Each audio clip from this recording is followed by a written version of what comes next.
السلام علیکم ورحمۃ اللہ وبرکاتہ۔ یہ حقیقت ہے کہ روزے دار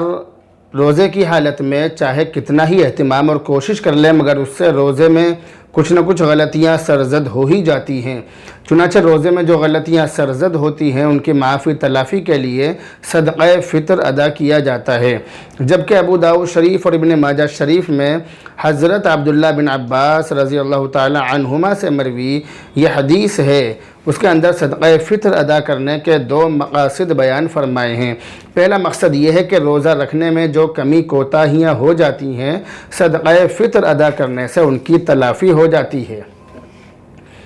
جبکہ دوسرا مقصد یہ ہے کہ اس سے غریبوں اور مسکینوں کی امداد ہوتی ہے اور عید الفطر جیسے خوشی کے دن غریبوں کے کھانے پینے کا انتظام ہو جاتا ہے۔ چنانچہ حدیث شریف میں اللہ کے نبی علیہ الصلوۃ نے ارشاد فرمایا، اغنوہم عن السؤال فی ھذا الیوم، یعنی آج کے دن تو کم سے کم ان کو اتنا دو کہ وہ کسی کے سامنے ہاتھ نہ پھیلائیں، وہ ہاتھ پھیلانے سے بے نیاز ہو جائیں۔ جب آپ صدقہ فطر ادا کرنے کا مقصد اور وجہ سمجھ گئے تو اب آپ یہ سمجھیے کہ صدقہ فطر کس پر واجب ہے اور کس پر واجب نہیں ہے۔ اس مسئلے کو جتنا احتیاط اور جتنا دھیان سے آپ سنیں گے اتنا ہی جلدی آپ کی سمجھ میں آ جائے گا۔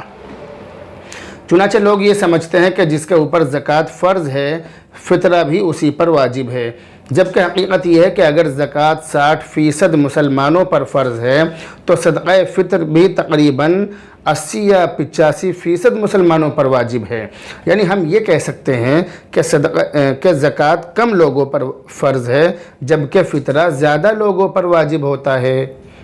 کیونکہ جب آپ زکوٰۃ کا حساب لگاتے ہیں تو آپ ان 3 چیزوں کو جوڑتے ہیں جن پر زکوٰۃ فرض ہے: نقد روپیہ، سونا چاندی اور بیچنے کا کچھ بھی سامان۔ ان 3 چیزوں کو آپ حساب میں لے کر آپ زکوٰۃ نکالتے ہیں، یعنی ان 3 چیزوں پر ہی زکوٰۃ فرض ہوتی ہے اور وہ بھی سال گزرنے کے بعد۔ جبکہ صدقہ فطر کا معاملہ یہ ہے کہ صدقہ فطر ہر اس شخص پر واجب ہے کہ جو زندگی کی ضروری چیزوں کے علاوہ 52.5 تولہ چاندی کی قیمت کا مالک ہو، یعنی اتنے سامان کا مالک ہو جس سے ضرورت پوری ہو سکتی ہو، اور اس سامان سے زیادہ اس کے پاس جو سامان ہے جیسے مکان ہوا، یا مثال کے طور پہ کوئی مکان اس نے کرائے پر دے رکھا ہے یا خالی پڑا ہوا ہے تو اس کی وجہ سے بھی اس پر فطرہ واجب ہو جائے گا، جبکہ اس کی وجہ سے زکوٰۃ واجب نہیں ہوگی۔ اسی طرح ضرورت سے زیادہ گرمی یا سردی کے کپڑے یا برتن یا دیہاتی آدمی کے پاس سال بھر کا غلہ موجود ہو اور شہر کے کاروباری آدمی کے پاس تقریباً